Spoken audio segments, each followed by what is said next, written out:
అది కూడా బాగా ఖాళీ అవుద్ది ఒకరోజు. మనం ప్రార్థన చేసుకుంటున్నాక మనకు రావట్లేదు, వాళ్ళకి ఎందుకు వచ్చిందంటే దేవుడు ప్రేమించి ఇస్తున్నాడు.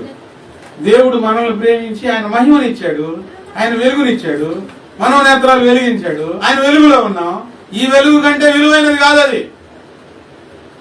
మొత్తం పోయిందయ్యా, వరద వచ్చింది, మొత్తం ఒక రాత్రిలో కొట్టకపోయిందయ్యా, బాధపడుతుందండి. వారి వెలుగు ఏమైంది? ఇప్పుడు అంధకారం అయిపోయింది. ఇప్పుడు ఏ రోజు ఆ రోజు తినటానికి నిజంగా నేను ఊరికే చెప్పట్లా, ఆమె బాధతో పెట్టిన వీడియో యూట్యూబ్లో ఉండిది, చూసుకోండి. దేవుడు వెలిగించిన ఈ వెలుగు, ఈ దీపాలు ఆరిపో.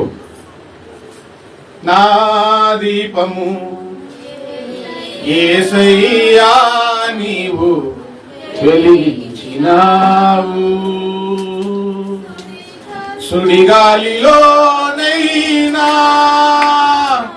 జడివానలోనైనా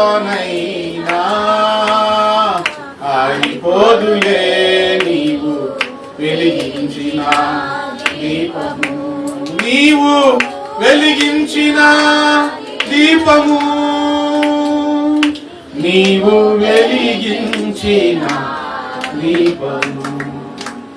బాప్తిసం తీసుకున్న కానించి ఎన్ని రకాలైన పరిస్థితులు అండి. ఇక్కడ సేవకు వచ్చిన కాడి నుంచి ఎన్ని రకాలైన పరిస్థితులు మీ కళ్ళారు చూడలేదా? దేహం ఆగిపోదు. ఈ మహిమ పోదు, ఈ సంతోషం పోదు.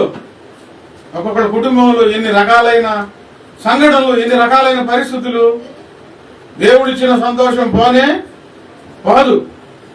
పేతురు పత్రికలో,